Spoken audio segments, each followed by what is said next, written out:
Hey everybody, it's your girl Urban Farm Sister.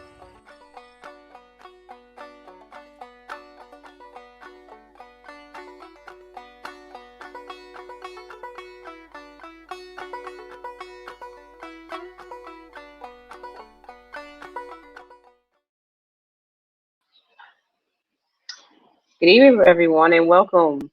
I'll wait a few seconds for everyone to get logged in. I know it's a delay, but tonight we're going to talk about something very interesting. We're going to talk about an actual grant that you guys can apply for. It's probably currently not open now, but since a lot of you are going to be farming and things over the spring and summer and part of the fall, it might be a good idea that you guys learn about these opportunities so when they arise in fall, winter, you'll have, the experience and things racked up to where you're able to apply for these certain opportunities, especially these grants. Um, grants, they're different than loans. They're money that doesn't have to be paid back, but it has to be used for a project or something specific.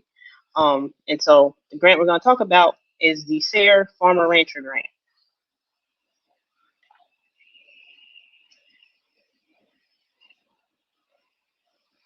Let's see here. Get this to load correctly.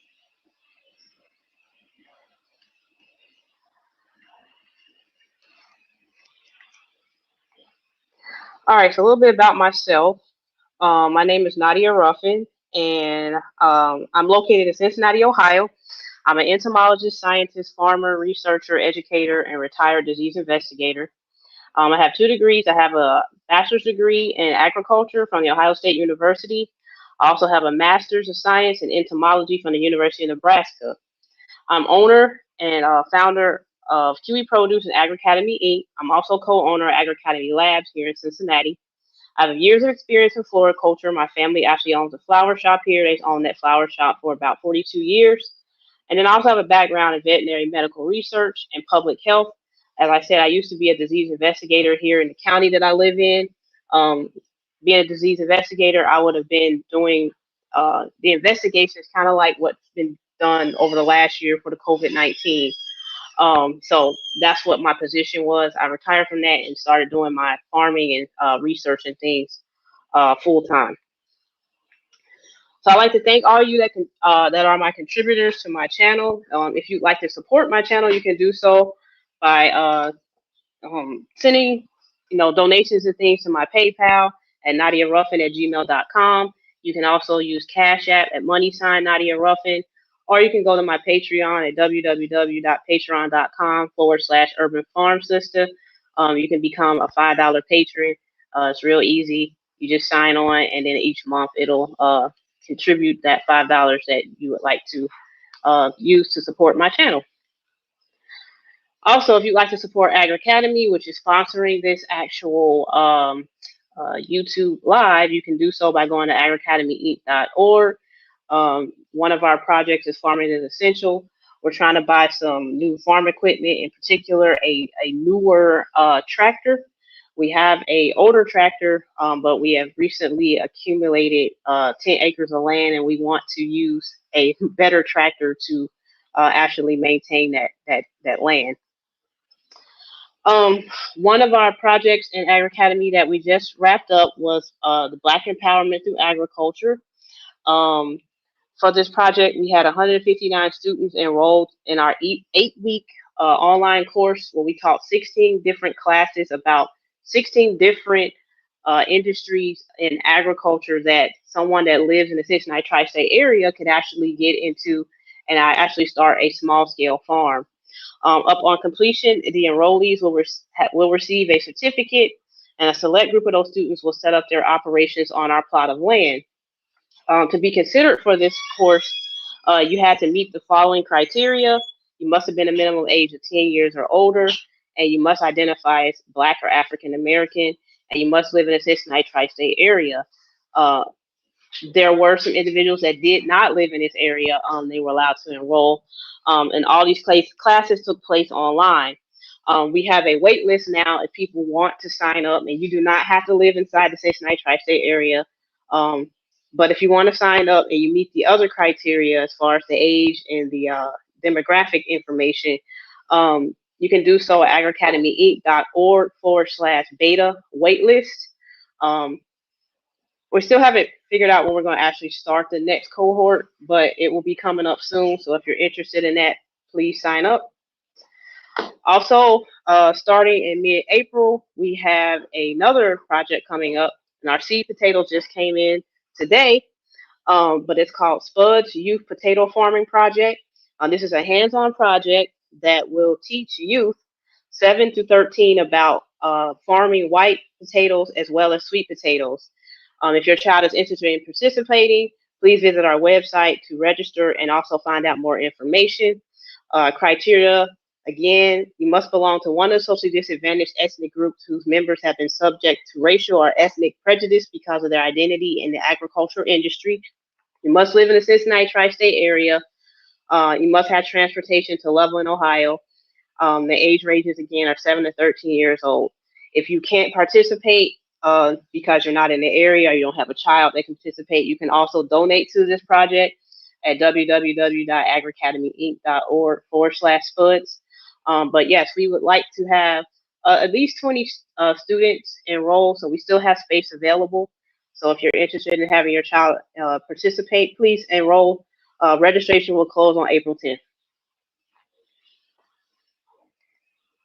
All right, so tonight's outline, we're going to talk about what is actually SARE. We're going to talk about the Farmer and Rancher Grant, and then we're going to do a walkthrough of my 2019 proposal that was actually granted funding. We're going to discuss those different sections that you have to, fill out and things on that application. We're going to go through the whole application on there. And then we're going to review. Chandler Glover is our program manager for Agricademy. He also was granted a 2021 SARE grant this year for the farmer rancher. And we're just going to look at his proposal and see, because he has a whole different project than what I had. And then we're going to have Mr. Brennan Washington. He's actually here on the platform, but he's going to come in and talk about, he's actually a SARE outreach coordinator for the Southern SARE, and we'll talk about what Southern is and all that stuff in a second. He's going to talk about, because he used to be on the review board and things that would actually look at these proposals, and he's going to tell you, what they look for, what things in the application gets them granted, as well as, why some applications are rejected and things like that. So thank you guys for tuning in. Hello, everyone that's sending messages. Hi, Perkins. Good evening. But we're going to get started now. So what is SARE?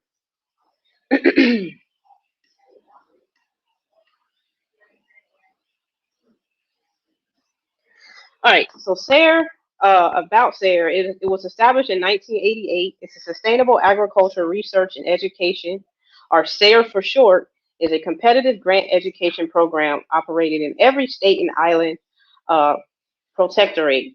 This program was established by the USDA agency, the Cooperative State Research, Education, and Extension Services. So this is a USDA program. When you're applying through this, this is one of the USDA. USDA has hundreds of different branches of things that they, are part of or they've created and things like that.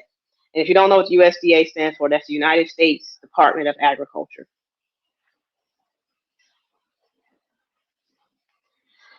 All right. So what is SARE? This is the website that you would go to find out about SARE. It's www.sare.org.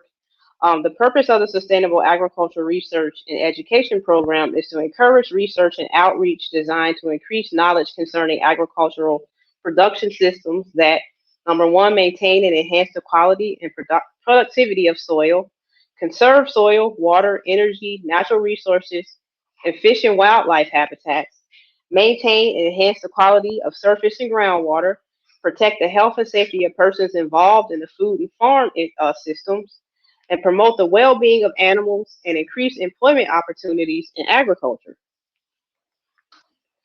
So SARE is divided into 4 different regions that operate as separate entities and run grant programs for their own for their states that are under their region. So we have the North Central SARE, which is located in North Central area. Then we have the Northeast SARE. Then we have the Southern SARE. And then we also have the Western SARE. I am located in Ohio, so I fall under the Central SARE, Central North Central SARE. So most of the stuff from this presentation will be coming from the North Central. Every region has their own way of governing and doing things. So what I might talk about here in North Central may be different in Southern SARE and may be different in Northeast. They even have different names for some of the same type of grants, and then they have different criteria that you have to meet for certain grants. All right, so SARE offers competitive grants to fund research and education projects that advance sustainable agricultural practice in the United States. So who can apply to these? So it can be farmers and ranchers, it can be researchers, it can be extension agents and other educators, it can be graduate students. Grants are available for projects within the United States and the U.S. Protectorates only. So you couldn't do a project outside of these areas. Like you couldn't do a project outside if you're going to be like in Puerto Rico, Guam, and things like that. You can do projects there, but say you want to do a project over in like Ghana or somewhere, you will not qualify for that because that's not a U.S. territory.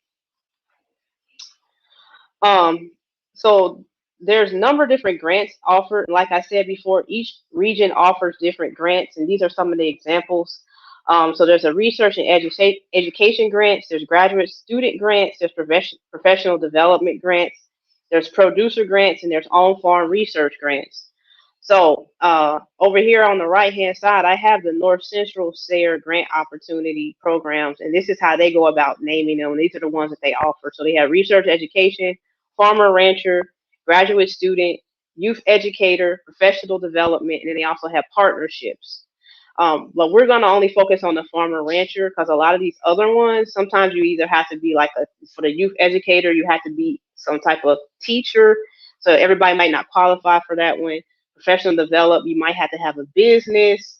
A partnership, you have to partner with like a university or some other large agricultural entity to actually get that. And then like the research education, you sometimes you have to have a lab or you have to have where a researcher would come onto your farm and they would do research on your farm and things like that. But the farmer rancher grant, it's some regions they call it the producer grant, but basically the farmer rancher grants are for innovative sustainable agriculture research or demonstration, education, education projects. They are not for everyday farming expenses other than those directly related to the grant project. So you couldn't use these grants to go buy land. You can't use these grants to, pay off your bills and things. The money was specifically have to go to actually carrying out these projects. So if you're deciding you're going to apply to this, you need to go to your region's SARE website, and it'll tell you when you can apply for this grant and what is their criteria. Here in North Central, if you identified yourself as a farmer rancher, you can even be a new farmer rancher, you could apply. Now, in the Northeast, they said that you have to have accumulated $1,000 in gross revenue. That actually considers you a farm, no matter what size land you have. If you gross $1,000 annually from products that you produce on your farm or your property, you are considered a farm. So that was one of their criteria. North Central didn't have that criteria. So every region has their own rules and regulations. So you need to check their website to see when you can apply for these particular farmer rancher grants or producer grants. And then you need to look at the criteria and make sure that your operation is meeting what they're wanting. So how do you apply for the grants? You'll go to projects.sare.org. And this is where you actually apply for the grants, no matter what region you live in. This management system that we're going to go to in a second, because we're going to log in and we're actually going to look at my application and my proposal and things. But this is where you would go, no matter if you lived in North Central, Northeast, Southern SARE, or Western SARE. You would go here, you would log in. If you haven't already, you would create an account and then you would log in. And then you would go and you would start your application. So what we're going to do, we're going to talk about my project, which is the one up here on the top. It's called the use of Bacillus thuringiensis species of biological controls for small hive beetles and wax moths inside beehives. I was actually granted a funding in 2019, and my project is still ongoing because of COVID. It got extended and things like that. But I was actually a winner of one of these grants. So what we're going to do, we're going to talk about the project abstract. We're going to describe, you have to talk about your operation. We're going to talk about what are project objectives. We're going to talk about activities and timelines, materials and methods, outreach, sharing your project information. Then you have to do like a previous research review. So you have to see if this project has been done before. And if it has been done before, then you have to use that information in your research review to say, like, are you improving up on something that somebody has presented, or are you, introducing something new that maybe, these other projects have not actually looked into. And then you're going to measure your benefits and your impact. So how can you measure your benefits and impacts? We'll talk about that. And then contributions to sustainable agriculture. We'll talk about the letter of support. Then we have budget justification, and then they have a livestock care plan if that's applicable. So livestock is anything that has a vertebrae. So I didn't have to do a livestock care plan because even though I have living organisms, they are invertebrates. They do not have vertebrae. But things like cows, chickens, and things like that, if you're going to do a project with them, you would actually have to fill out this care plan. And then we're going to go over Chandler Glover's his project. It was just recently awarded funding this year, and he will actually start this month. He actually started his project, and so he's getting into the whole thing of setting up his thing and waiting for his funding and stuff to come in the mail. But it's a process. You fill out this application, you submit your proposal, and then you have to wait. They have people review it, and then if you're selected, you send an email saying that you were selected. Then they send you a contract in the mail. You have to sign the contract, send over tax forms and things like that. So if you're a farmer and rancher, this would be a good idea to look into this possible grant. But now I'm going to switch over to the actual online platform.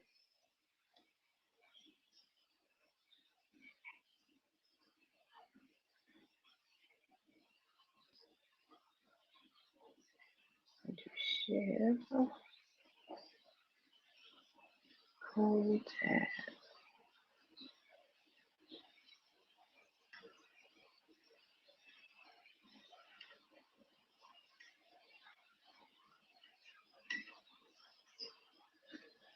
All right, can everybody see that okay?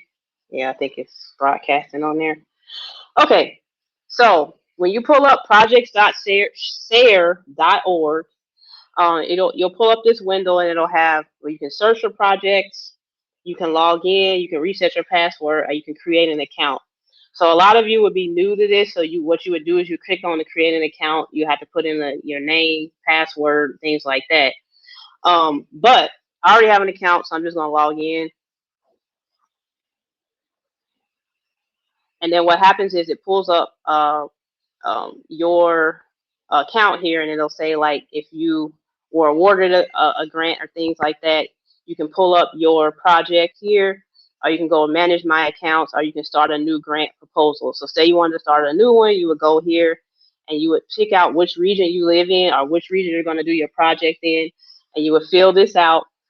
Say you lived in North Central, these are the grants that are available right now that you can apply for.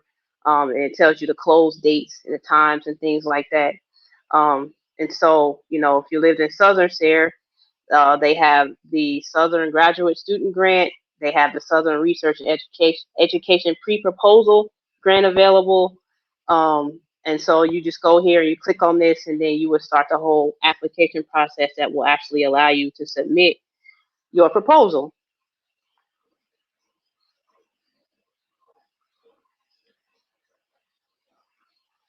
So we're going to go to this one that was approved, and you'll come here and you'll see a checklist.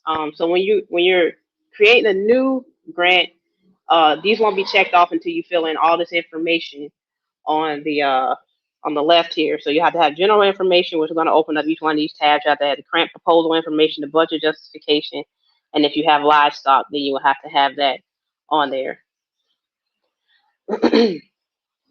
So this is what the general information would tell you. During that year, they had $600,000 that they were allocating for this particular grant. And then they were telling you that the project must be completed in 24 months. Again, that's been extended because of COVID. But usually they give you 2 years to work on your projects here in North Central. It may be different in another region. Then it tells you, some of the sustainable projects that they're looking for. It also tells you if you're going to apply as an individual, a team, or a group. Now these amounts are different based on each region. And this is where I was telling you need to look and see what the criteria is because it's different based on each region. I was looking at Northeast, and they were offering $30,000 maximum for a project. Where North Central, if you're an individual, you can get up to 9,000. If you're a team, you can get up to 18,000. And if you're a group, you can get up to 27,000. So you need to look at that, and then you also need to make sure that you qualify as a farm based off whatever their criteria is in this discussion. Um, and then right here, it'll say sustainable agriculture, and these are some of the categories that you can apply in, or your project may fall under one of these. And then it just tells you a history about the Farmer Rancher Grant Program, things like that. And so then you go down here and you'll start to fill out this application. You'll say what state you're in, and then I live in Hamilton County. And then you ask you, are you a farmer rancher? Of course, I said yes. Um, but if you're not a farmer rancher, you probably won't be able to apply for this. But say you're a beginning farmer rancher, you could apply for it. Now, if you're like a nonprofit organization, they have another grant that they recommend that you apply for instead. Would be the partnership grant that you actually work with the farmer and rancher. And so, we're at Agricademy, we're actually going to apply for that non-government, the partnership grants here when they come available to help the new farmers that we're actually trying to develop here in this region because we don't have a lot of Black farmers here. We're going to actually apply for that so that we can actually work with farmers so they can actually, qualify for these grants and things. But then you say what type of grant it is. For this particular one, I was an individual, so I didn't have to fill out all the stuff about the team members and all that. My proposed start date was April 6th. I was dealing with B, so I had to start when I was able to actually go out and work with them. My projected stop date our end date for my project was going to be September 30th, but now it's been extended to September of this year. And then I said how much I was applying for as far as the money, and have I submitted a proposal similar to this? I said no. And had I received grant, have been funded grant in the past? At that point, I had not been. And so then I had to say like what am I going to be farming, or what am I going to be researching? In my case, it was honeybees, so I had to say animals, including bees and fish. And then, you fill out all the information and you go to the next section. So then the next section, this is where you get into the meat potatoes of your actual project. So you're going to have to do a project abstract. And I know if some of you have never worked in research and things, this might seem kind of weird because it's actually a research paper that if you keep working on this project, it could actually be developed and it be published in some scientific journal and things. So you want to make sure that you understand this terminology. Reach out to somebody that may be a scientist, hint, hint, that can help you write this stuff up, help you understand what a project abstract is. So basically, it's like a summary of your proposal. It'll be it's a certain number of words. They don't want you to exceed, and they only want you to cover certain things in the abstract. It's just to give a person a basic understanding of what you're trying to do in your project. So mine was about waxworms as well as hive beetles. These are two pests that infest beehives, and they can cause a lot of problems as far as storing honey, and then also hive beetles. They can actually cause hives to up and leave. They can cause problems with brood that's developing and things like that. So my abstract was waxworms, which are the larvae of great wax moths, and lesser wax moths, and small hive beetles are parasites and scavengers of honeybee colonies. Apis mellifera. Apis mellifera is the scientific name for bees. All three are very destructive to beehives and overall affect bee colony health. While there are numerous mechanical and chemical controls available on the market for these pests, they still are wreaking havoc on the beekeeping industry. Implementing the use of Bacillus thuringiensis species as a biological control for these three pests, it adds another line of defense against them. The overall goal is to improve honeybee colony health and prevent colonies from absconding, which that means they up and leave, or being killed by the infestation. With healthier hives, there should be an increased profit for beekeepers because damage caused to honey and other products should be reduced or eliminated. So when you're doing a abstract, you're just trying to do a quick summary of what your whole project is going to be about. And so then you're going to describe your operation. So they're going to ask you about your farm. Um, Again, to be considered a farm, you just have to have $1,000 generated revenue off your facility. So farms can be indoors, farms can be outdoors. Farms don't have to be hundreds of acres. There's different size farms. That does not, if you have 100 acres or if you have just a backyard but you have it registered as a farm, you can do these projects. You're considered a farmer. But basically, I describe my operation here in this answer. Kiwi Produce is an urban farm located in Cincinnati that operates on a 7,500 square foot lot inside a 2,000 square foot warehouse. Um, the local urban farm was started in 2013. Crops that are grown are tomatoes, peppers, green squash, and kale and zinnias. And some produce is grown outdoors during the season, but we also grow produce indoors year round. Um, and I also keep bees. I don't really sell my honey. I keep bees more as a research. I'm an entomologist, so I'm a person that studies insects. So I do a lot of studying of them. Um, so I don't really sell their honey, but they're on my farm. I also have chickens and things too. So after you describe your operation, then you want to say what your project objectives are. Project objectives, these are the major things you plan to accomplish during the project by carrying out research, demonstration, or education activities. Focus on the piece of the project you can reasonably complete during the 24 months of the grant. If major objectives will take longer than 24 months, include what you hope to accomplish short term during the grant and long term.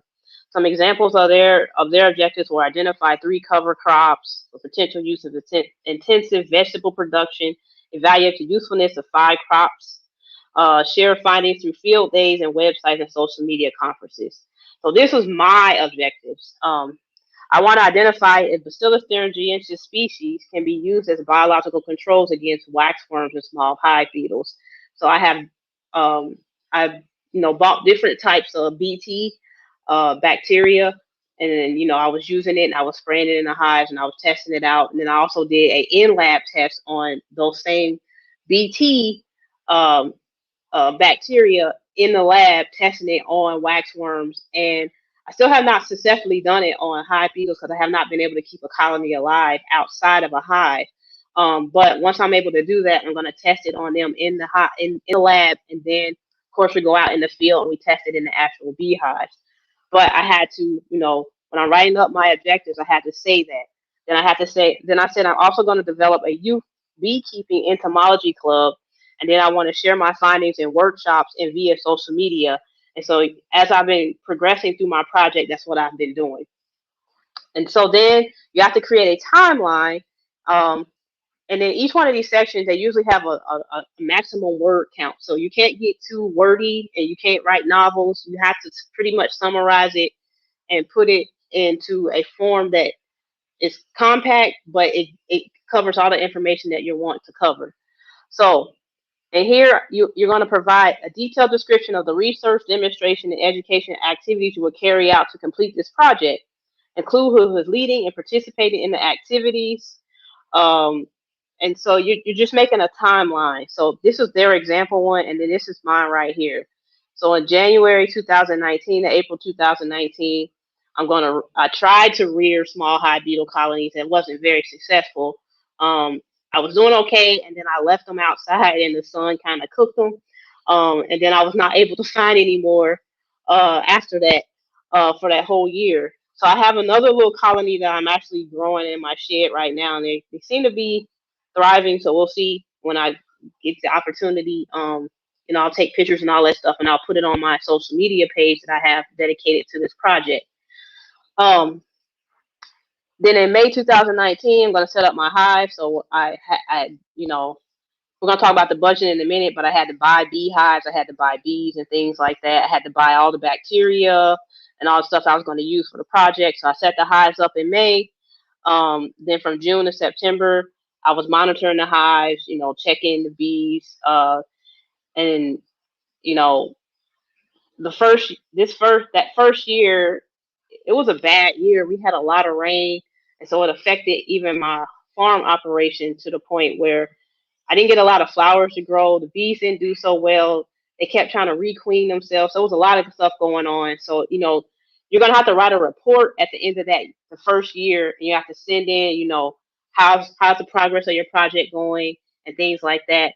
And then, after you write that report, your payments from your grant are broken off into three different payments. So you get your initial payment to start. And then once you write the report, you'll get a second payment. And then the last payment is going to be here in North Central, you get a reimbursement. So, that first year I wrote my report up saying all the issues I encountered and all the things I was able to accomplish. I was able to start, trying to develop that youth entomology club and things like that. And then October from 2019, December, I will hold workshops and present findings, compile data, write up progress reports and things. And then from January to April, I will hold beekeeping workshops. And then again, I would, again, test out the BT sprays and things like that. But between January and April, that's when COVID hit last year. So I was not able to carry out as much as my project as I wanted to. So when I wrote my report up again, I had to ask for an extension. So they extended pretty much everybody that was awarded something in 2019. Their project was extended into 2021. Then again, April 20th, September 20th, a monitor, and then you have to write a final report up when your project is done. So anybody have any questions right now before I go over materials and methods? I see we got some comments over here, so I'll write these. I'll post them.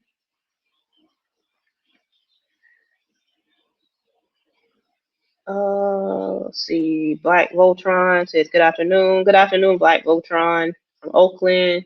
Appreciable Assets says hi. Hello, Appreciable Assets. BB says hello.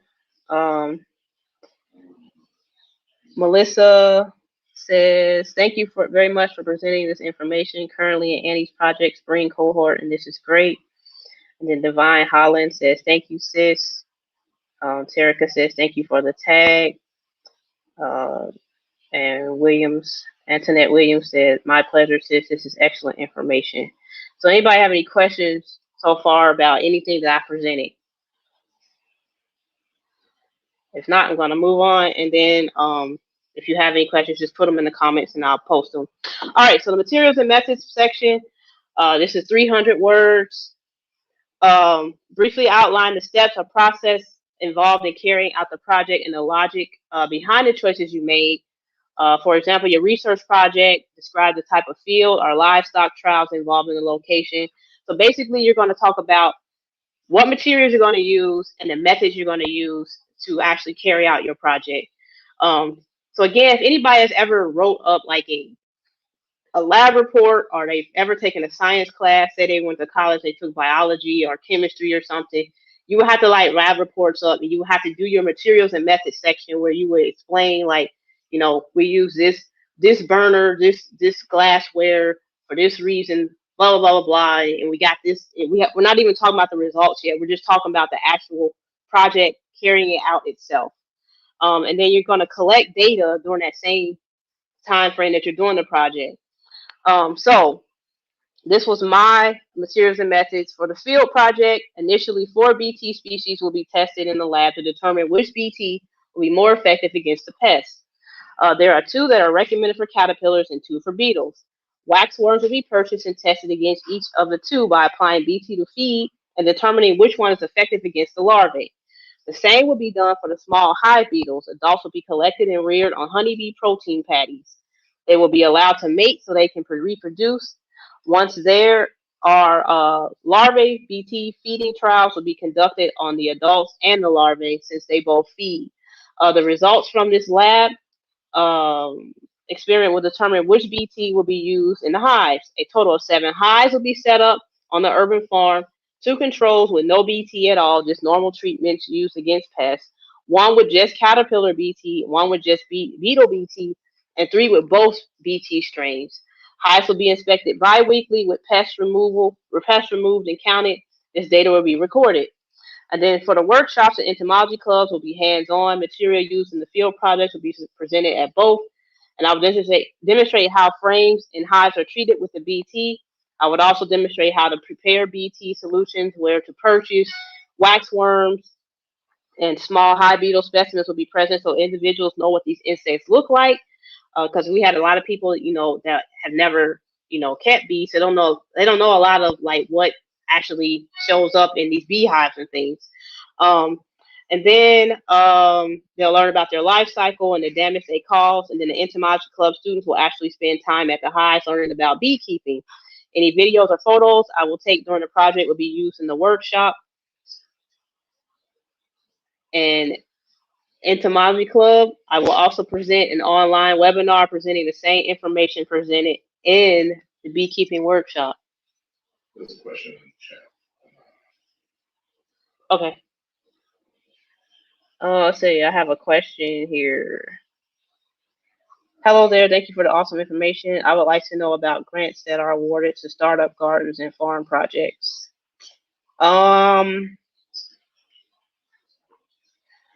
So this would probably not be this particular grant would not be for that. I would have to look into that for you, and I can get back to you. If you're looking like for things to like buy supplies and things, if it's not a research project, you're not trying to improve upon something, improve up on some type of agricultural process, and this is probably not gonna be the grant for that. This one you already have you even have an established operation, or you're establishing an operation, but it's usually going to be a commercial operation. Gardening isn't really commercial. That's more of like a personal type thing. So this is probably not going to be the grant for that. And then like most grants are not going to really fund you starting something. They usually want you to have it already started, and then they will fund like maybe a part of it. Like say you need to purchase something to repair or something like that. That's usually what grants will do.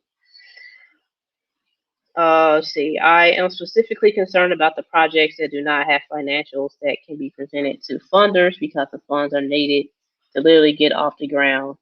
Yeah, they don't. A lot of grants are not for that unless you're like a nonprofit organization. Sometimes you can get grants like that, but if you don't have a nonprofit status, or you're not some type of university or something like that, a lot of times you're not going to be able to get these grants. This grant right here is an exception, because you don't have to have the like a nonprofit status, but you at least have to be an operating farm. So Appreciable Assets asks, what is BT? BT is a bacteria called Bacillus thuringiensis. This is the bacteria that, there's different BT bacteria. There's some that affect caterpillars. There's some that affect beetles. There's some that affect flies and things.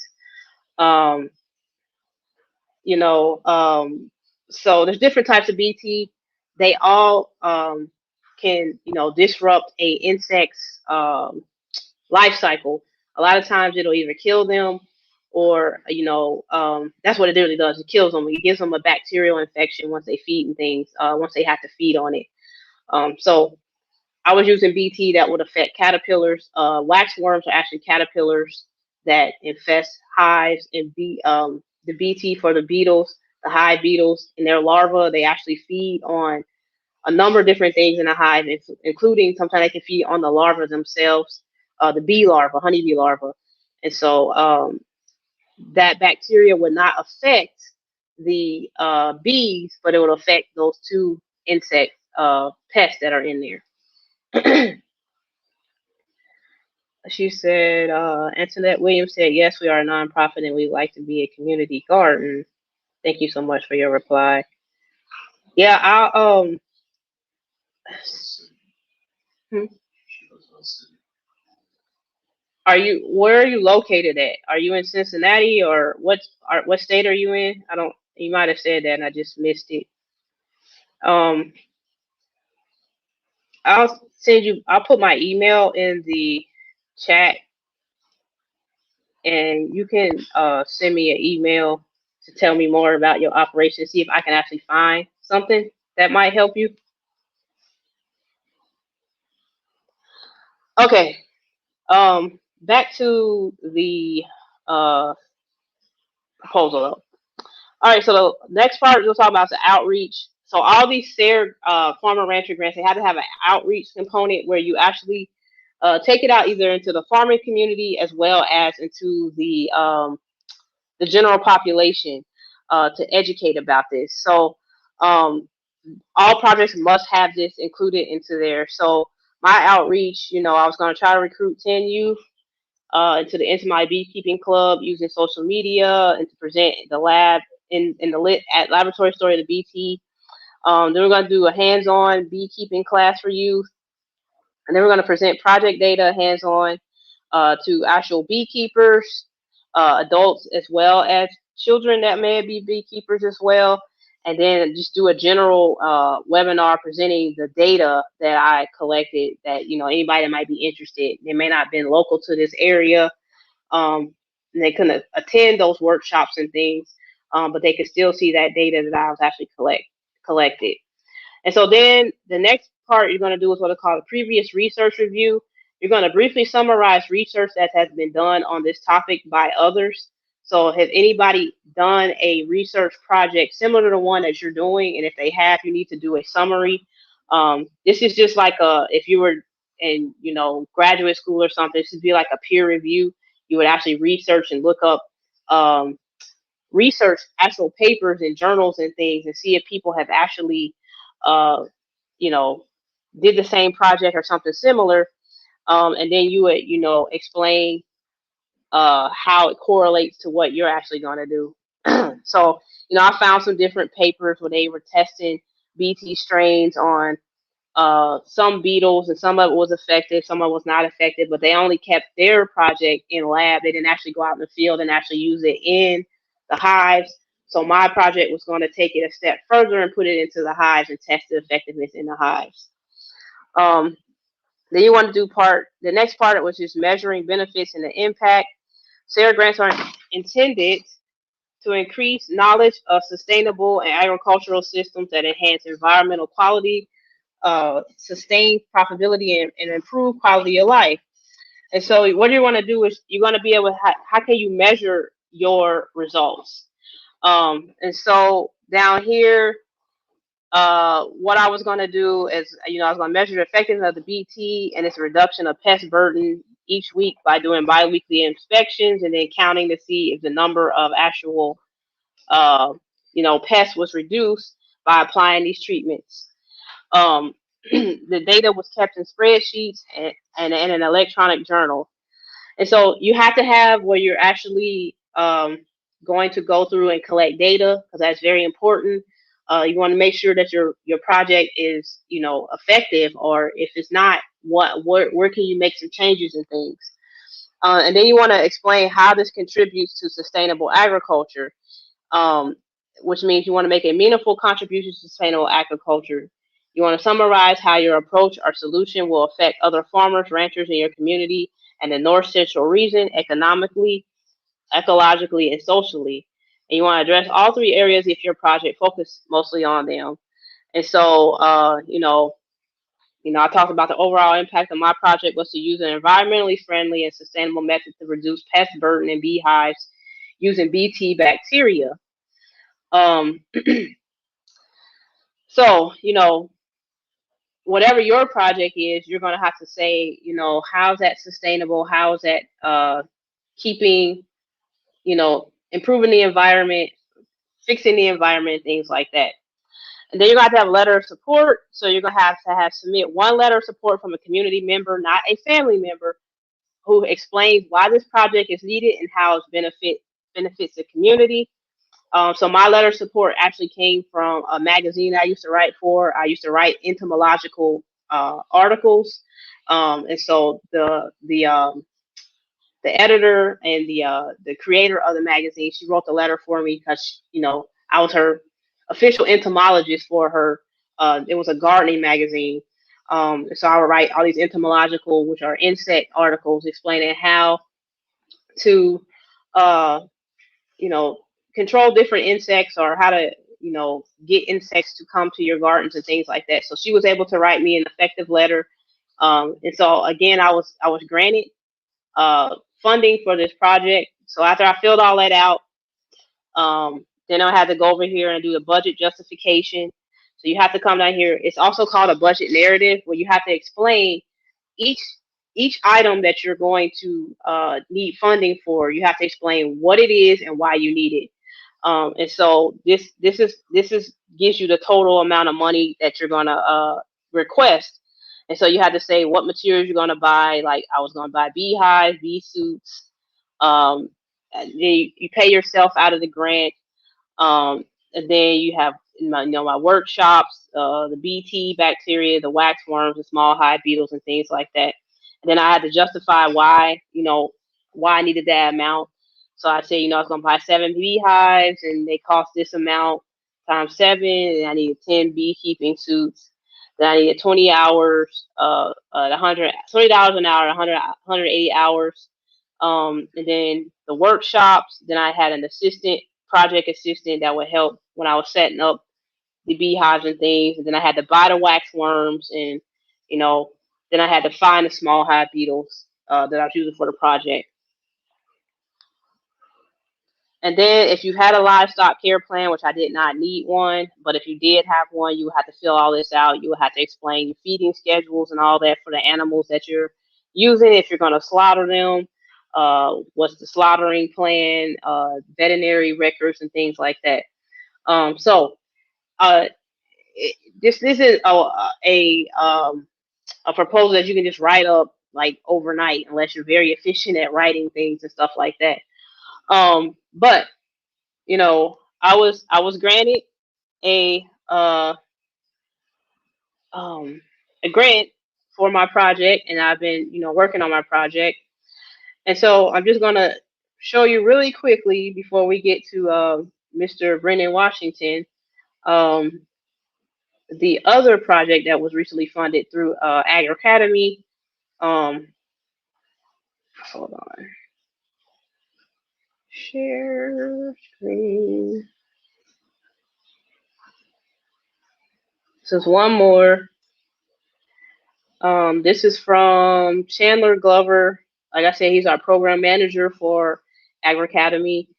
He submitted a application back in December, and then he received notification that he was awarded a grant uh, um, this month, or actually last month, and then he just received the paperwork to finalize and get his first check and stuff mailed. But he's actually doing an aquaculture project. He's going to be raising oysters indoors. And so his project, he had to do the same thing I did. He had to go through that whole proposal, doing a summary, abstract. Summary and abstract are the same thing. Project objectives, and then these are his different objectives and things like that. He had to do his budget. I can't access this from that link because he would have to log into his account.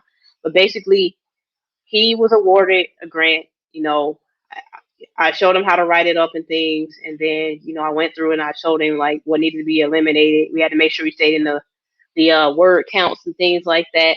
And then he submitted it, and he had to do his own little research for the peer review part and things like that. So yeah, anybody can do this as a farmer or rancher, or you have a idea that you want to start farming, that will help other farmers, ranchers, either in your region or nationwide. Um, aquaculture is a up and coming, industry because of all the pollution and things that are out in the waterways, oceans, and things like that. That we're going to have to start farming our own seafood if we're going to want to have it available. So I just wanted to show you guys that his project, and then once you're awarded, it's listed on their website, and then they'll do a um, well, they'll broadcast it out. They'll send like a newsletter, and they'll say all the new grant recipients for this year and things like that. So it's a big deal. And again, these projects, they can be, you're getting the initial funding, but you know, if you're growing something and then you can get more funding, eventually this whole project could actually turn into something that could be published in journals and things like that. All right, let's see here. Now let's go back over here.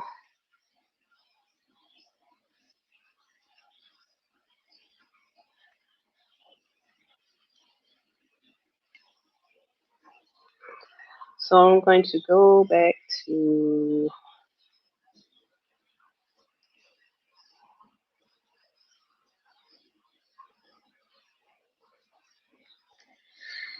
so now we're going to speak with Mr. Brennan Washington.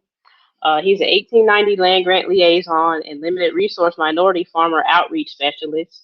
Brennan Washington works in close liaison with limited resource minority outreach farmers and organizations, including NGOs, community groups, and cooperatives across the southern region, as well as 1890 land grant institutions, and promoting SARE grant programs.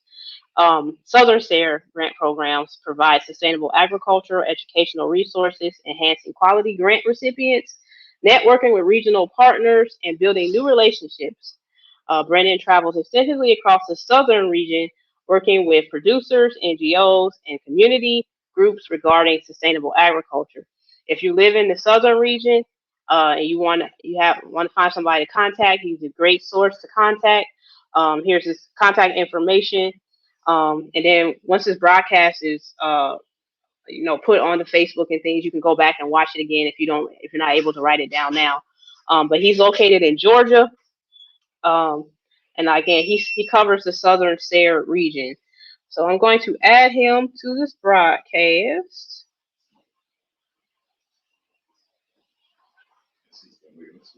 Yes, he's been waiting so patiently. Hello, can you hear me? Yes, I can. Yes, I can. Well, welcome. Thank you for having me. And that was an excellent overview of the procedure for the North Central SARE grant process. So you talked a little bit about me. I always like to tell people I'm a farmer. My wife and I have had a suburban farm since 2005. We're located right above Atlanta, Georgia. And although our farm's only 2.5 acres, we practice highly intensive farming. We've run up to a 80-person CSA off of our farm. We currently have 2 high tunnels, a greenhouse, and another structure that we're going to be using for aeroponic production.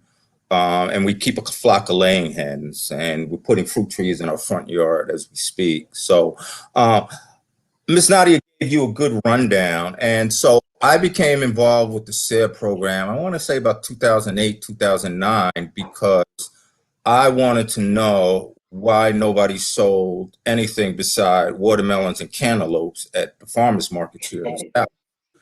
And, I was mainly interested in growing some of the European and Asian varieties, which are smaller, where you don't have to eat watermelon for a week if you have a small family, or, a 10 or 20 or 30 pound watermelon wasn't going to work for you. And every time I asked somebody, they said, well, you just can't. We're here in the South. You just can't.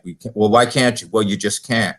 And somebody turned me on to the SARE program, and I had never written a grant before. So for those of you who have never written a grant proposal, listen to this closely. I had never written a grant proposal before. I followed the instruction as Nadia laid out and when she was explaining her project, and I got awarded $9,500 to do a test grow out for a 1-year project to test my ideas. So Nadia went over, the basics of the mechanics of putting a application together. It's a couple of things. First thing I want to tell you, in order for me to help you understand how SARE reviews these projects, and it's a little bit important that you know a little bit more about the SARE organization. So although we get our funding from USDA, we are not a USDA program. The funding is initially given to the National Institute of Food and Agriculture, and then that money is split in four equal amounts and given to a land grant university in each of the 4 regions. So in the North Central region, that's the University of Minnesota. And the West region, and don't hold me to this because they recently just changed, I think it's Idaho State.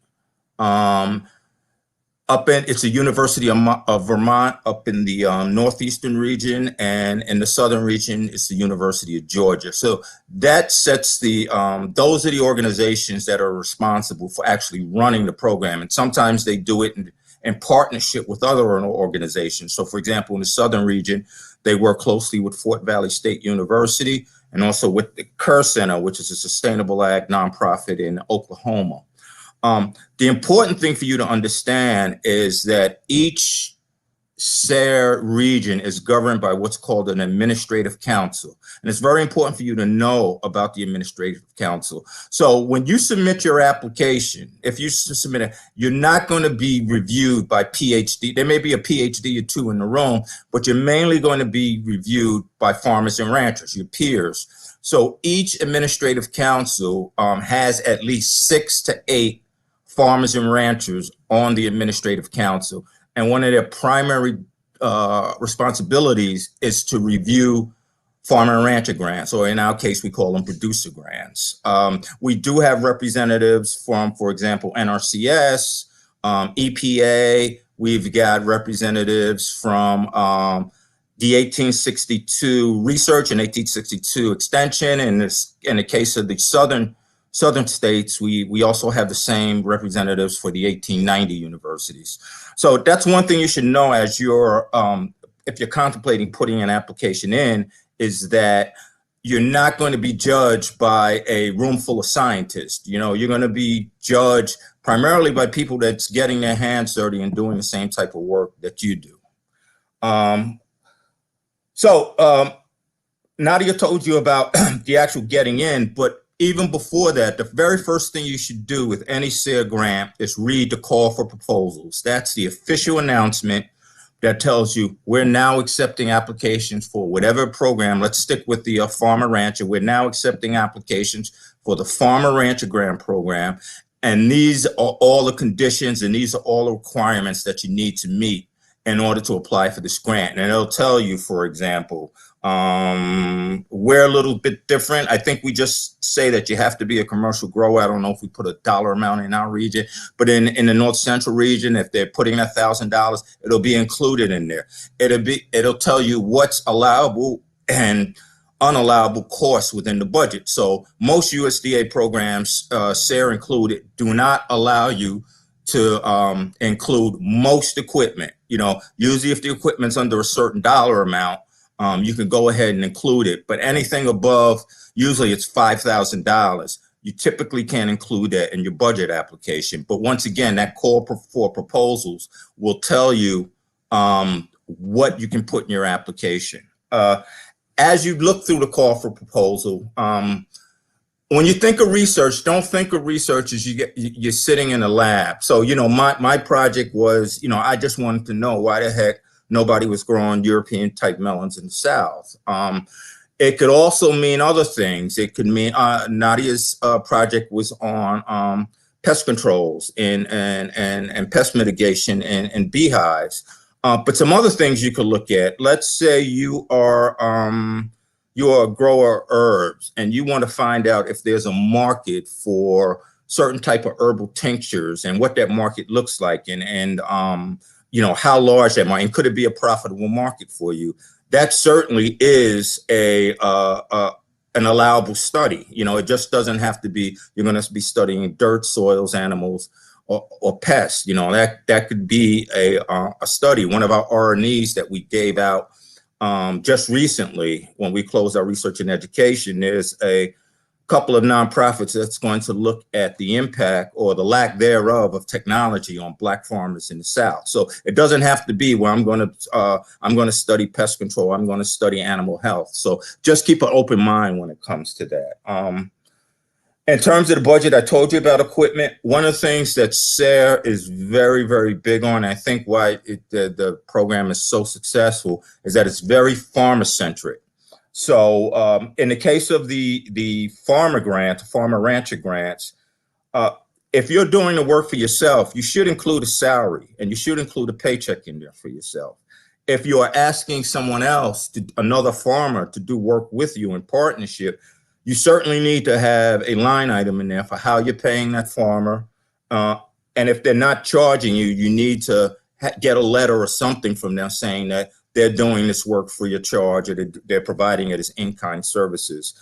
What you don't want to do is either write yourself in for a bunch of hours or bring in some outside farmers to work and not explain that you don't have to pay them, or what their payment rate is. So that's extremely important. Like I said, my three areas, that's a graduate student grant. It always helps if you think your project is going to require some analytical abilities that you don't have. It's always wise to approach your land grant or your 1890, either your 1890 or 1862 for help. So I don't know what the relationship is between, especially the Black nonprofits, the nonprofits that serve farmers of color and BIPOC communities. I just don't know the area that well. I will tell you that North Central SARE invited me up there. This was in 19, invited me up there, they were having their administrative council meeting in South Dakota. And they invited me up there because they don't feel that they're reaching out and having an impact on communities of color in the North Central region. My position's unique. No other SARE region has a position like mine. So a lot of stuff I can tell you that I could do for you if you're in the Southern region that may not exist in the Northeast or the North Central or the Western region. My position, because the large majority of the 1890 universities, and these are the Tuskegees and the Virginia States and the Fort Valleys of the world, because the overwhelming majority of them was in the South, and when all the SARE regions were at one point centered and headquartered in Maryland, when they said they was going to push the operations back out to the various regions and let the regions run them, one of the conditions for the Southern region was that they create an outreach person for the 1890 universities. It is a reimbursement program, so you can know that, but there's ways you can pay yourself, you can stick in an invoice for your time and get paid. Now, a lot of this may have changed. My grant was 10 years ago. But what I like to tell people is, if you're new to grant writing, always use little money to get big money. So some of the folks that I have worked that started out with small farmer rancher grants, now I've worked with them, and they're now working on the larger R&Es, which go up to around $400,000. They're now working on that. So the thing is to get your feet wet and do that stuff. In terms of what the reviewers look for, first of all, they look for that you are not adding items that are not allowable within the call for proposals. That's why, you get that call for proposals, you print it out, you highlight it. So if you, for example, ask to buy a tractor within the scope of your project, that's not going to be covered. And if it's a major part of your budget, you're probably not going to get approved. As Nadia said, we want to see that you've done some research and see what other type of research has been done on what you're trying to do. So In Nadia's case, she went and looked at studies. First thing you do is look at the SARE database. It's searchable by regions. You can look at it for all the regions, or you can narrow it down to your specific regions and just put in your keyword words. So I'm sure if Nadia did this, she put in beekeeping and she put in BT, or BT for bees or something like that. And you can see what was done, if anything was done by researchers in your area or even in the entire country. Even if something has been done, that doesn't mean that you shouldn't go ahead and proceed with it, because what may work in the Cincinnati, Ohio area may not work in Prairie View, Texas, if you guys understand what I mean. So just because an idea has been studied, it may not be applicable for all areas. And I'll give you an example. We funded a large multi-state study research project on cover crops. The North Central region probably leads the nation in cover crop research. But as you try to take that research and adapt it to other regions, like to the Southern region, it just didn't work. Our climatic conditions are much different. So we did it. But what we were surprised to find, we had pretty much every state from Virginia all the way across to Oklahoma. Once we hit Louisiana and Texas, they didn't join the study because their climatic conditions were so different that they couldn't even be a part of a study for the Southern region. So they ended up doing their own. So just because you see that something had been done, don't automatically assume, well, I'm not going to apply for this because somebody did it. There may be things unique to your particular situation that makes your project different. And that's what you're looking for, different. But you do want to show those reviewers that you took the time and energy to go out and look to see what research had already been done on that. And as Nadia said, either you can build upon it, you can say, well, this is a good start, but it really doesn't apply to the situation that I'm dealing with, or I'm going to tweak this research in a certain way to make it work. Not every project will be successful. And when I mean successful, I thought I'd have melons coming out of my ears. I was like, okay, I got this grant, I'm going to have. And as Nadia explained, Mother Nature stepped in and said, well, wait a minute.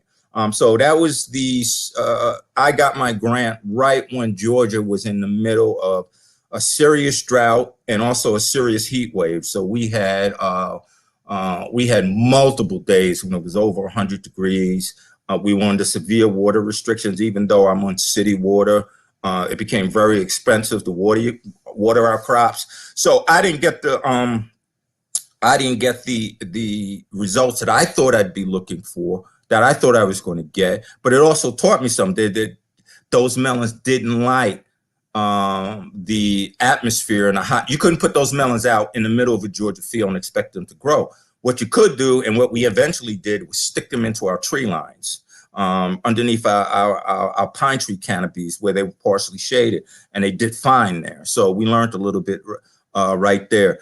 The three things you should think about when you approach your grant is sustainable ag is always known as having three legs. It's a stool with three legs. So your first leg is environmental.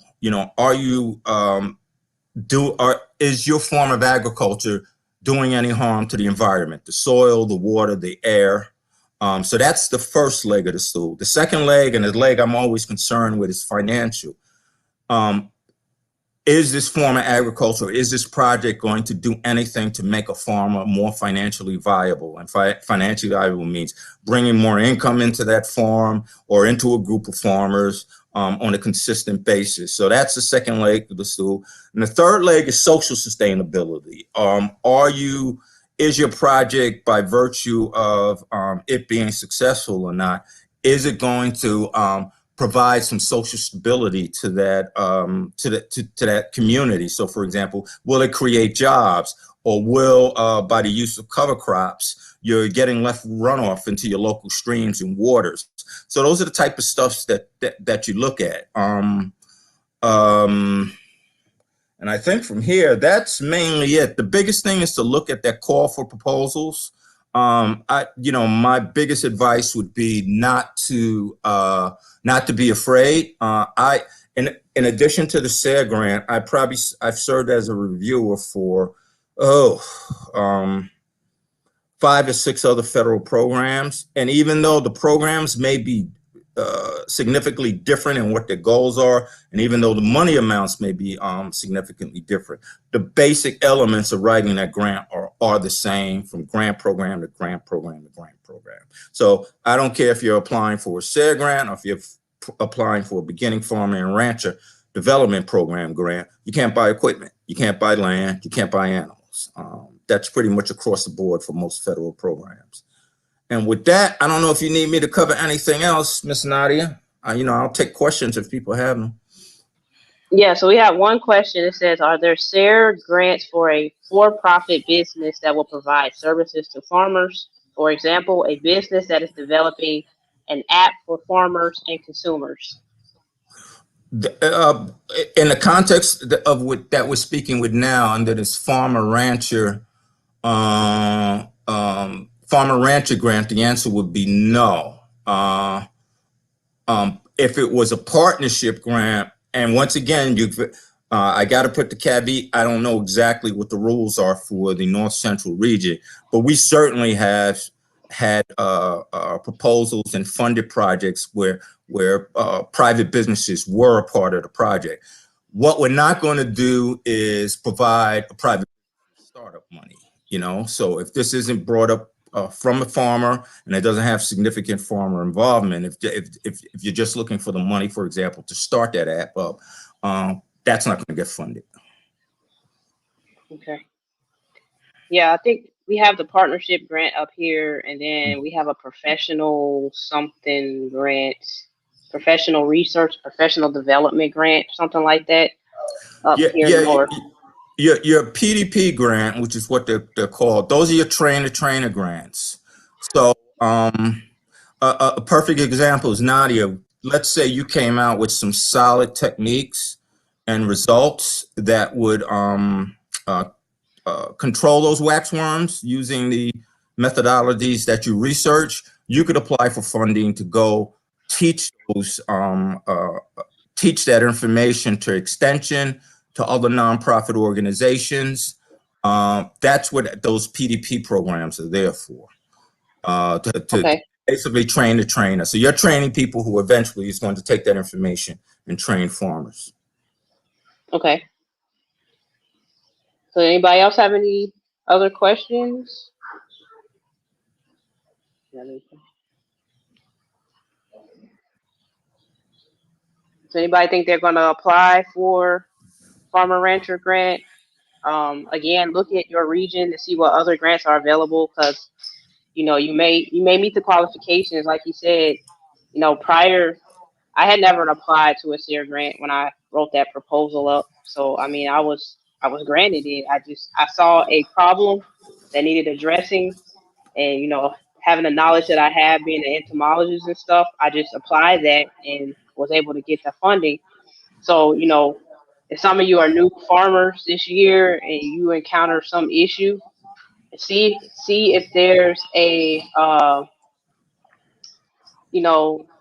see if somebody has addressed that issue that you're facing, and if they have, were they successful at controlling the issue, and if not, what could you do, or what could your project do to address that issue, or improve upon that. Since we had COVID, there's a lot of opportunity now in the agriculture industry. We saw there was a breakdown in all types of systems. There's a breakdown in the food chain. There's a breakdown in everything, logistics and all types of stuff. So, we're getting out of this pandemic now, but what if something like this comes up in the future? You could be doing a small project that, if something like this comes up again, it could be something that could be applied and be turned into something big. So just look at that. Look at what happened over the last year and the things that involve agriculture, the different industries that were involved in agriculture. It wasn't just food. There was a lot of other things that were lacking. And, some of the stuff is still back. You can't get certain things. You can't get seeds. You can't get a whole bunch of other stuff. So you can't get plants. You can't, equipment, all types of things. So there's a lot of room here that you could possibly use this grant or another under the USDA or SARE grants to address those issues. Yeah, and I would say the biggest thing to get over is just fear and hesitation because you've never done this before. And I'm going to be perfectly honest with you. You may not get funded the first time around, but don't give up. So one of the things that'll happen, let's say you apply and you're not funded. One of the things you're going to be that's going to be sent with you, to you is those reviewer comments. They're going to say that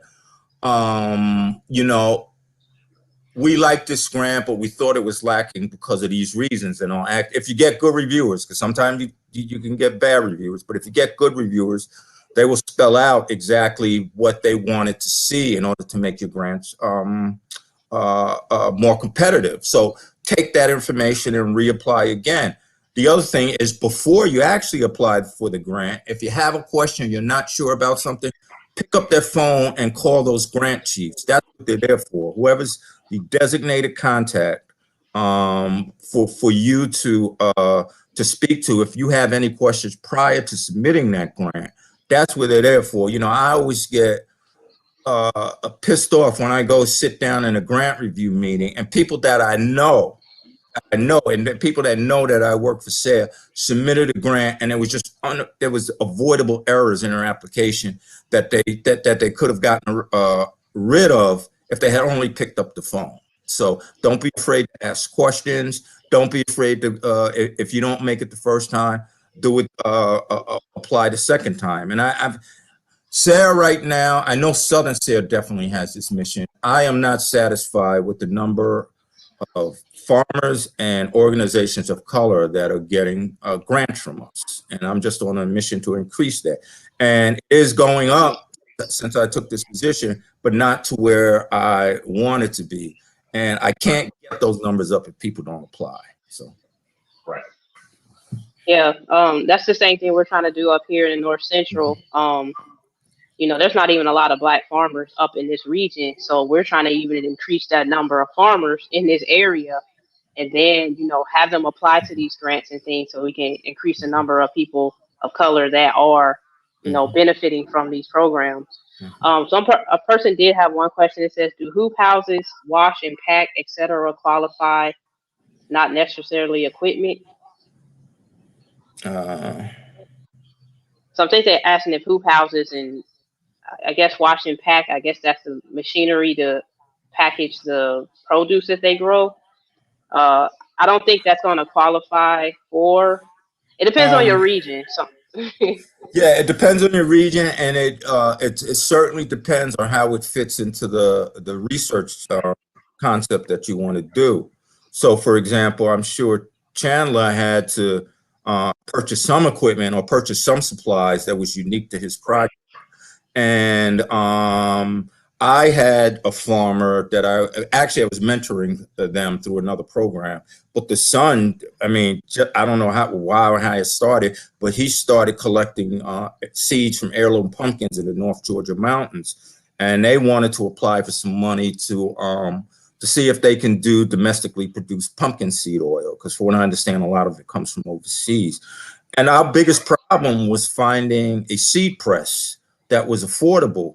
And those things cost a lot of money. What we end up doing is renting one for the duration of the project. So Ms. Hood, in response to your question, I would need to know what exactly those hoop houses and the wash and pack, how they're going to fit into your research. Typically, when we see hoop and high houses, we tell you to go see NRCS because that's what they're set up. Yeah, that's what they're set up to do. And wash and pack, I would probably send you to the local foods promotion program because that's what they're set up to do. So a lot of it depends on what the goals of your project is and how it fits into the goals of that funder, because that funder's putting out these grants because they want to accomplish certain goals. For us, for SARE, Advanced Sustainable Agriculture. For the Farmers Market Program, promotion program, and the local food promotion program is to increase the sales of locally grown foods and locally grown food products. So they're more set up for that. For that, NRCS is to get to do cost shares to help farmers do conservation practices, of which hoop houses are one on your land. So once again, it was like, once you have your concept of your idea, then I would just go funding shopping. And Nadia, I know both Nadia and Chandler belong to a group that I have, but I'll try and send you that. SARE just updated the available federal funding across all the federal funding available for small to medium-sized farms. So I'll go ahead and send you that. That's hot off the presses. And if you share it to some of your clientele, that way they can look and say, this will fund this, but this program won't fund that. So. Right. And that helps us identify people who are serious about it. Because the grant writing process, it also acts as a filter if you're serious about it. Right. And one of the things I wanted to come on here and say is that when you had already touched on it. You're hearing from me now that I am awarded, but I didn't get awarded my first SARE grant. But I thought that feedback was invaluable, and we've also applied for other grants, federal grants and stuff like that for the USDA, and SARE is the most responsive, right? So we did like that because one of the things that is limiting when you're applying for grants is, sometimes they don't give you that long of a timeline, so they make them available. And then if something is unclear, the response time to whoever's in charge sometimes adds to a delay to where even that if your project is feasible or not or fits under the guidelines. We didn't experience that with SARE. Now I understand exactly why our first project didn't get awarded. But what I did is I took that and applied those critiques, came up with this project, and they awarded the whole thing. So now what that did is that allowed us to think in the terms of what qualifies to show to project, what we can do next. Chandler, I'm curious, was the one that didn't get funded, was it the same type of project that you got funded for, or was it something totally different? Something totally different. Okay. We were gonna do vanilla and something else because vanilla is my I want to bring vanilla growing to the States because of where it is. It costs so much to do it over there, and we can supplement some of that by some of our modern technologies. But a lot of the areas that we depend on, they've been hit by Mother Nature. They've been hit by typhoons and stuff because Madagascar is the number one place. So, but we were trying to coordinate with two different regions, and the coordinators didn't quite understand our vision. So, it's easier now from their critiques to know what they need to hear in order to get that funding, because they're strangers. You don't know exactly what they need to hear. Yeah. And SARE likes different. If you came to us in the southern region and you were requesting funding for a small ruminant or goat or sheep project, it had better be a pretty daggone good, unique one, because we funded so much of that work. What was unique about your project, Chandler? I was like, wait a minute, is this guy? I thought this guy was in Ohio. What's he doing a project on oysters for? Right. And so I'm sure they asked some of those questions, but it makes sense. I mean, we funded a oyster project through UGA, and it was a small project by the university, but they're doing it in cages. Even though UGA has a good natural oyster habitat, I guess they don't meet the criteria for restaurants and stuff.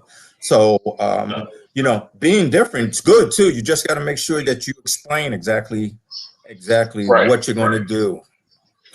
Exactly. Yeah. I mean, we're landlocked, so to say. And then, you want to be able to get seafood to these local markets. And my thing is, I wanted to create a system that I can show other Black people to do in our metro areas, right? Because I wanted it to be duplicatable. Because after this, I'm going to just look for another system.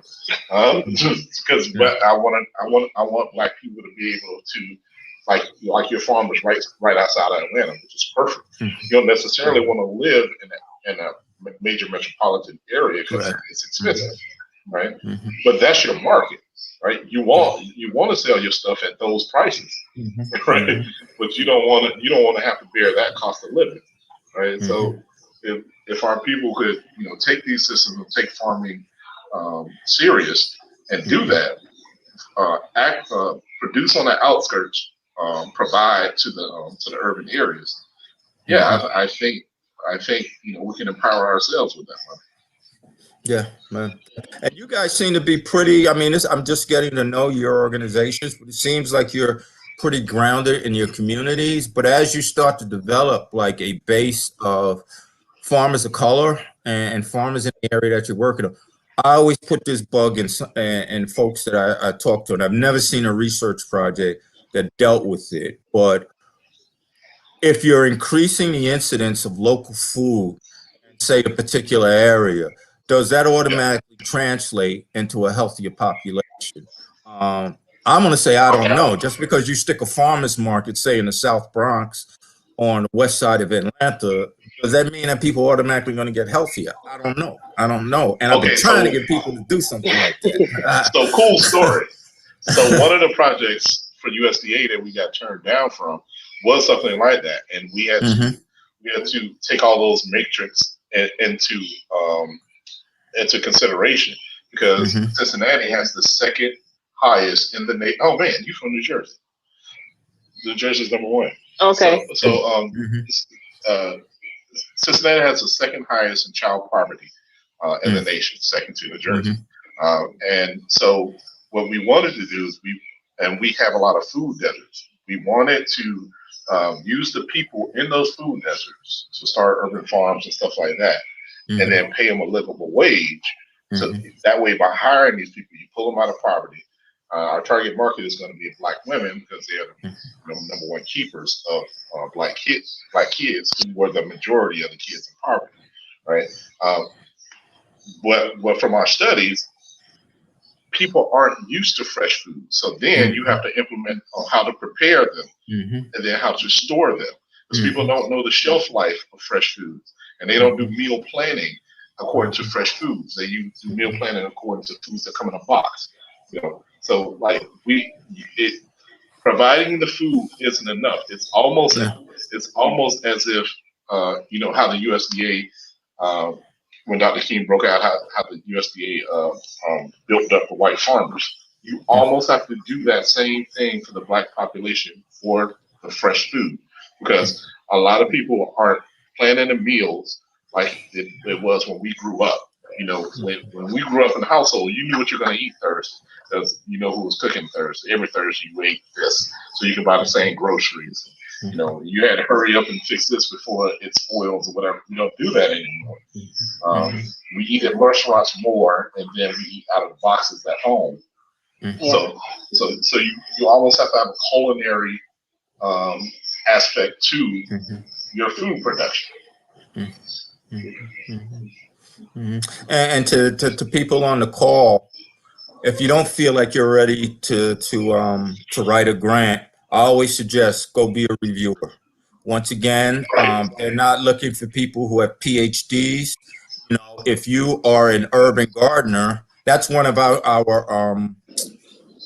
that's one when it comes to expertise, when it comes time to reviewers, we don't have enough people who are experienced and done work around urban agriculture and that type of stuff. So become a reviewer.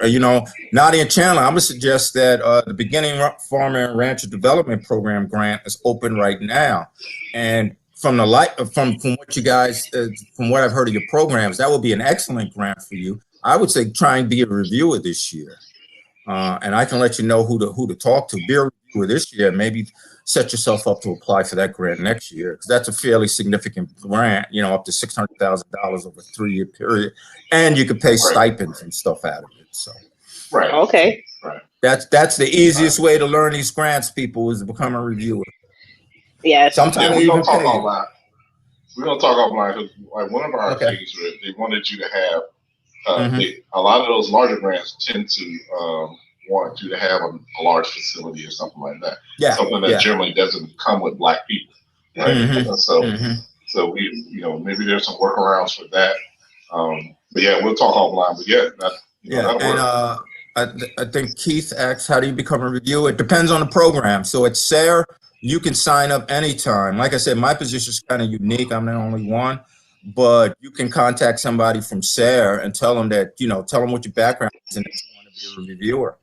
And if they agree that your background is it, they'll put you on. Like I said, North Central is really looking for more participation across the whole facade of their programs by people of color. You have a lot of Native Americans up in the North Central region, so it's easier for them to sort of get there.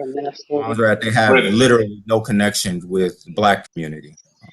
Brennan, how much of your time did it require to be a reviewer? What time commitment was required to be a reviewer? A few hours. They'll send you some grant. It depends on the program. Now, for us, they'll send you a few programs. It may take 4 or 5 hours. Some programs, most of the programs pay you. SARE unfortunately does not, but I always say that your payment is you're getting that expertise on what to look for and listen to other reviewers talk. But it depends on the program, Chandler. The larger the grant program, the more time commitment is going to be required. You say 4 or 5 hours. That's at what frequency? Oh, when the grant comes out. So. Okay.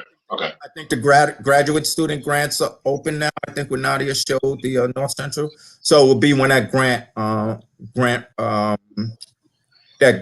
that grant program opens up. And what they do, you wouldn't have to review all the grants.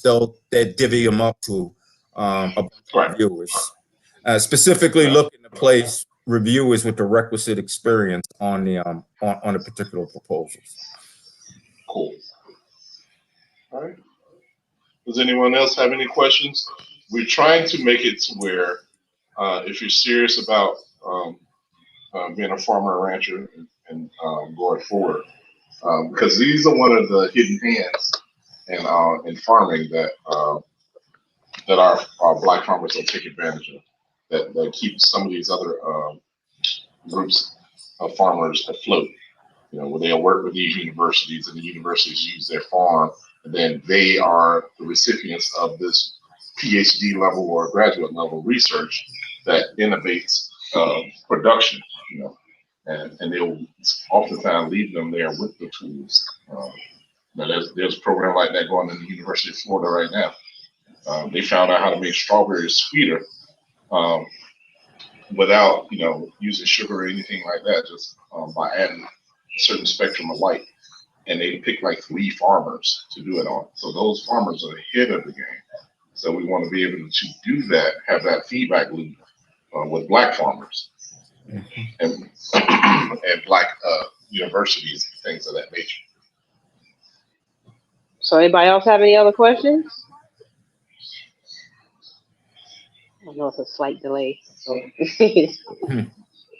And even if you're not in my region, you can certainly reach out if you have some questions, ordinarily I would say go, contact the people in your region. But if you just feel comfortable talking with someone who looks like you, I could at least listen to you and give you my opinion, Brennan, you've been invaluable. We really appreciate you.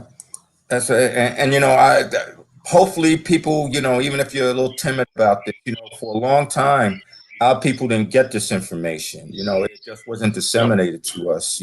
Even people that was of the same race as us always didn't tell us about this stuff. So, I see that as my responsibility.